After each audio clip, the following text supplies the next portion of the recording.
तो चलिए इस पर थोड़ी गहराई से बात करते हैं। आज हमारे पास एक काफी दिलचस्प YouTube वीडियो का ट्रांसक्रिप्ट है। इसका टाइटल ही मतलब काफी कुछ कहता है। Master the art of conversation with women, speak like a God. Speak like a God. हाँ, मतलब औरतों से बातचीत की कला में माहिर बने, एक देवता की तरह बोले। और ये वादा करता है एक उल्टे रेयर सीक्रेट का, जिससे औरतों से बात करने, उनके मन में उतरने और उन्हें अगली बातचीत का इंतजार करवाने की कला सीखी जा सकती है। बिल्कुल।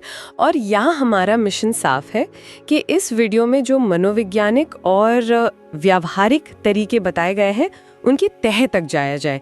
स्रोत का सबसे बड़ा दावा ये है कि ज्यादातर मर्द क्या बोलना है ये सोचने में, मतलब ओवर थिंकिंग में, अपनी सारी एनर्जी वेस्ट कर देते हैं। हाँ। इसलिए ये पूरा विश्लेषण सिर्फ बातचीत के तरीकों पर नहीं, बल्कि पहले अपनी मानसिकता बदलने से शुरू होता है। और मुझे लगता है कि सबसे दिलचस्प बात यही है, ये स्रोत लॉजिक से ज्यादा एनर्जी पर जोर देता है। हाँ। शब्दों से ज्यादा एहसास पर और सीधे जवाबों से ज्यादा रहस्य पर। सही। तो चलिए इस पूरी सोच को परत दर परत खोलते हैं और देखते हैं कि ये देवता की तरह बोलने का राज आखिर है क्या। वीडियो की शुरुआत ही उस चीज से होती है जिसे वो सबसे बड़ी गलती कहता है, ओवर थिंकिंग। उसका कहना है कि क्या बोलना है ये सोचने के बजाय ये सोचना जरूरी है कि आप खुद क्या हैं। मतलब अपनी सोच बदलो, शब्द अपने आप आ जाएंगे। और इस सोच को बदलने के लिए वो 2 बुनियादी नियम बताता है। क्या है वो? पहला नियम है, उसे एक ऊंचे आसन पर बिठाना बंद करें। स्रोत इस बात पर बहुत जोर देता है कि इस विचार को मन में पूरी तरह बैठा लें, वह भी बस एक इंसान है। ये सुनने में बहुत आम बात लगती है, पर वीडियो कहता है कि इसे सिर्फ सुनना नहीं है, बल्कि इस एहसास को अपने अंदर उतारना है ताकि आपकी घबराहट खत्म हो जाए। दूसरा नियम थोड़ा अलग है। वो कहता है अहंकार से नहीं बल्कि एनर्जी से खुद को ऊंचा महसूस करो। मुझे ये एनर्जी वाली बात थोड़ी अस्पष्ट लग रही है। क्या स्रोत इसे और समझाता है? मतलब ये एनर्जी है क्या? सिर्फ आत्मविश्वास या कुछ और? बहुत अच्छा सवाल है। स्रोत के मुताबिक ये एनर्जी सिर्फ आत्मविश्वास नहीं है, बल्कि एक तरह की आंतरिक स्थिति है। अच्छा। ये वो एहसास है कि आप खुद में पूरे हैं और आपको किसी की मंजूरी की जरूरत नहीं है। और यहीं से वीडियो अपने सबसे बड़े कॉन्सेप्ट पर आता है, अदृश्य रडार। एक अदृश्य रडार? ये तो किसी जासूसी फिल्म जैसा लग रहा है। कुछ ऐसे ही समझ लीजिए। स्रोत का तर्क है कि औरतें शब्दों के लॉजिक से नहीं, बल्कि इस एनर्जी से आकर्षित होती हैं। उनके अवचेतन मन में एक अदृश्य रडार होता है जो लगातार आपको स्कैन कर रहा होता है। ओके। ये तय करने के लिए कि क्या आप उनके लिए सही आदमी हैं। वीडियो के अनुसार आकर्षण कोई गणित का सवाल नहीं है, बल्कि एक इमोशनल करंट है। मतलब ये रडार दिमाग से नहीं बल्कि भावनाओं से जुड़ा है। बिल्कुल। स्रोत कहता है कि ये रडार उनके लॉजिकल दिमाग से पूरी तरह अलग काम करता है। वो एक बहुत ही विवादास्पद उदाहरण भी देता है। क्या? कि कैसे कुछ औरतें बार बार उन आदमियों के पास लौट जाती हैं जो उन्हें धोखा देते हैं। उनका लॉजिक चीख चीख कर कहता है ये गलत है, पर उनका जो प्राइमल इंस्टिंक्ट या ये रडार है वो कहता है वही सही है। अच्छा। वीडियो का तर्क है कि ये एक ऐसी प्रतिक्रिया है जो बिना सोचे समझे अपने आप होती है। लेकिन क्या ये एक बहुत बड़ी सरलीकरण नहीं है? किसी के इतने जटिल फैसलों को सिर्फ एक प्राइमल इंस्टिंक्ट पे डाल देना थोड़ा अजीब लगता है। हाँ। इसमें सामाजिक, भावनात्मक और व्यक्तिगत कारण भी तो होते हैं। आप सही कह रहे हैं। ये निश्चित रूप से एक बहुत ही सरल मॉडल है और मनोविज्ञान में इस पर बहुत बहस होती है कि हमारे कितने फैसले सच में इतने आदिम यानी प्राइमल होते हैं और कितने हमारी परवरिश और समाज से प्रभावित होते हैं। लेकिन इस स्रोत की पूरी फिलॉसफी इसी एक विचार पर टिकी है। इसे समझे बिना हम आगे की सलाह को नहीं समझ सकते। ठीक है, तो इस बहस को एक तरफ रखकर अगर हम सिर्फ स्रोत के तर्क को समझें तो वो एक बहुत बड़ा दावा करता है जिसे वो जैविक सत्य कहता है। हाँ। ये सुनने में ही बहुत भारी भरकम लगता है। हाँ, और ये इस वीडियो का सबसे विवादास्पद हिस्सा हो सकता है। स्रोत दावा करता है कि हर औरत का, चाहे वो साइंटिस्ट हो या सीईओ, एक मूल जैविक उद्देश्य होता है, अपने लिए सही पुरुष को खोजना। अच्छा। और ये चुनाव वो सचेत रूप से नहीं करती, बल्कि उसके अंदर का वो राडार करता है। ये विचार इवोल्यूशनरी साइकोलॉजी से काफी मिलता जुलता है, लेकिन इसे आज के सामाजिक संदर्भ में बहुत ज्यादा सरल करके देखा जाता है और इसकी काफी आलोचना भी होती है। तो फिर ये राडार आखिर खोजता क्या है? किसी की डिग्री, बैंक बैलेंस, क्या देखता है? नहीं, स्रोत के मुताबिक वो बस एक चीज समझने की कोशिश करता है, एक बहुत ही बुनियादी सवाल क्या तुम उससे बेहतर हो या वो तुमसे। ओहो। और ये फैसला शब्दों से नहीं, बल्कि आपके व्यवहार, आपकी बॉडी लैंग्वेज और आपके एनर्जी लेवल से होता है। ये एक बहुत ही प्राइमल यानी आदिम स्तर पर काम करता है। एक मिनट, तो इसका मतलब ये हुआ कि पूरी बातचीत एक तरह की स्टेटस की लड़ाई है। ये पता लगाने की कोशिश कि कौन ऊपर है। ये तो कनेक्शन बनाने जैसा कम और एक प्रतियोगिता जैसा ज्यादा लग रहा है। वीडियो के नजरिए से देखें तो हाँ, उसका तर्क यही है कि अगर आपका पूरा बर्ताव, आपकी हर हरकत ये सिग्नल देती है कि आप खुद को उसके बराबर या उससे ऊपर मानते हैं, तो उसका रडार तुरंत आपको सही आदमी के रूप में पहचान लेता है और आकर्षण अपने आप पैदा हो जाता है। ये कोई सोचा समझा फैसला नहीं, बल्कि एक ऑटोमेटिक ट्रिगर है। अच्छा। और इसी सिग्नल को भेजने के लिए वो बॉडी लैंग्वेज के कुछ तरीके बताता है।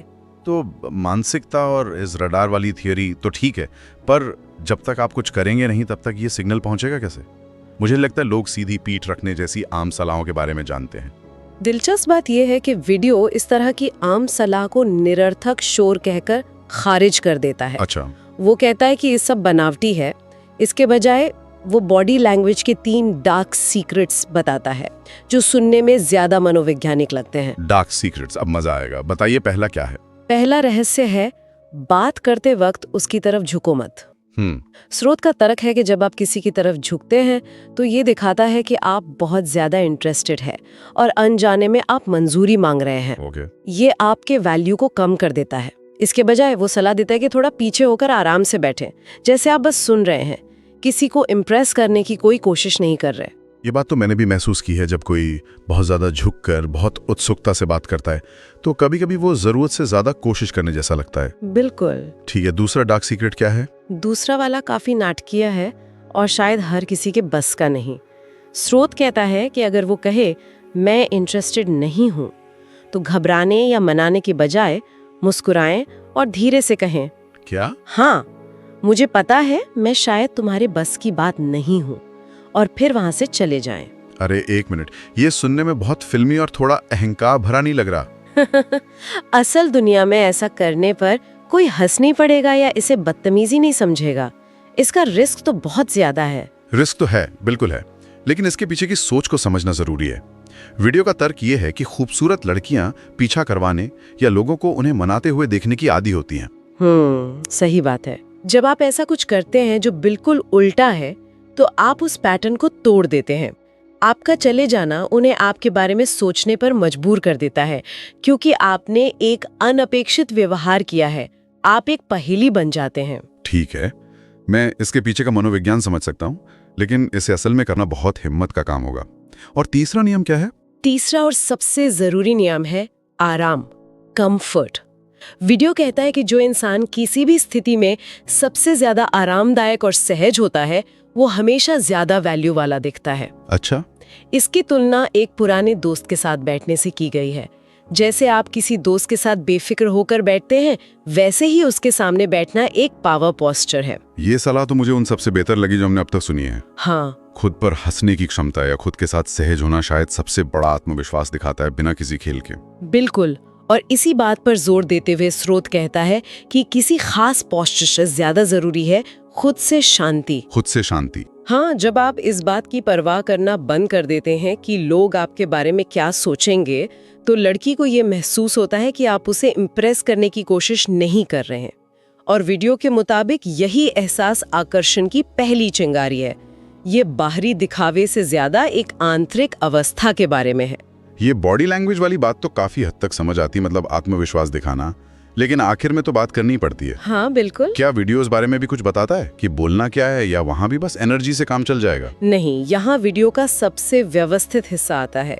ये बातचीत के लिए एक गणित जैसा फॉर्मूला देता है, जिसे ये 50-30-20 का नियम कहता है। 50-30-20, ये तो किसी बिजनेस प्रेजेंटेशन के हिस्से जैसा लग रहा है। चलिए इसे समझते हैं। तो इस फॉर्मूले के अनुसार आपकी 50% बातचीत उसके बारे में होनी चाहिए। अच्छा। उसकी पसंद, नापसंद, उसके सपने, उसकी कमजोरियां। इसके पीछे का तर्क ये है कि जब कोई इंसान अपने बारे में बात करता है तो उसे अच्छा महसूस होता है और वो अवचेतन रूप से आप पर भरोसा करने लगता है। एक और दिलचस्प बात यह है कि जो ज्यादा सवाल पूछता है वो पावर में होता है, और जो अपने बारे में ज्यादा बोलता है वो मंजूरी मांग रहा होता है। ये तो बिल्कुल एक जॉब इंटरव्यू जैसा है। हाँ, जो इंटरव्यू ले रहा है उसी के पास सारा कंट्रोल होता है और जो जवाब दे रहा है वो खुद को साबित करने की कोशिश कर रहा होता है। तो बातचीत को एक इंटरव्यू की तरह देखो, लेकिन जिसमें आप इंटरव्यूअर हो। सटीक एनालॉजीज। अब आता है 30%।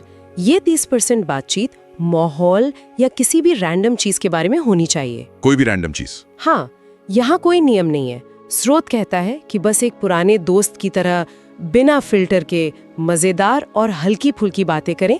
यहाँ लॉजिक नहीं बल्कि आजादी और सहजता जरूरी है। एक और जरूरी सलाह यह है कि अगर किसी बात पर आप दोनों सहमत नहीं है तो बहस ना करें, क्योंकि बहस करना ये दिखाता है कि आपको उसकी सहमति की जरूरत है, जो फिर से आपके वैल्यू को कम करता है। और बाकी का 20% जाहिर है वो हमारे बारे में होगा। हाँ, आखिर में 20% बातचीत आपके बारे में। और यहाँ सबसे बड़ा नियम है, कभी अपनी उपलब्धियां मत गिनाओ। ये तो बहुत जरूरी बात है। हाँ, स्रोत का तर्क है कि जो इंसान सच में शक्तिशाली या सफल होता है वो बोलता नहीं, महसूस कराता है। अपनी उपलब्धियां गिनाना एक तरह से अपनी कीमत साबित करने की कोशिश है, जो आपके वैल्यू को कम कर देता है। ये बात तो 100% सही है। जब कोई लगातार अपने बारे में बड़ी बड़ी बातें करता है तो वो आत्मविश्वास कम और असुरक्षा ज्यादा लगती है। बिल्कुल। और इसी से जुड़ी एक और दिलचस्प सलाह वीडियो देता है, अपने ऊपर थोड़ा मजाक करें। अच्छा। जब आप खुद पर हंस सकते हैं तो ये दिखाता है कि आप अपनी कमियों के साथ सहज हैं, आप खुद में पूरे हैं और किसी को इम्प्रेस करने नहीं आए हैं। यह आत्मविश्वास का सबसे बड़ा संकेत है। तो अब तक हमने मानसिकता, बॉडी लैंग्वेज और बातचीत का फॉर्मूला भी देख लिया। क्या इसके अलावा भी कोई खतरनाक हथियार है इस वीडियो में? हाँ, एक आखिरी और जिसे वीडियो सबसे खतरनाक हथियार कहता है वो है रहस्य, मिस्ट्री। ओके। इसका मतलब झूठ बोलना नहीं है, बल्कि थोड़ा अधूरा दिखना है। अपनी कहानी के सारे पन्ने एक साथ नहीं खोलने हैं, ताकि सामने वाला आपको पूरा जानने के लिए उत्सुक बना रहे। यानी एक तरह से जिज्ञासा बनाए रखना। सही समझे। इसके लिए कुछ मजेदार उदाहरण भी दिए गए हैं।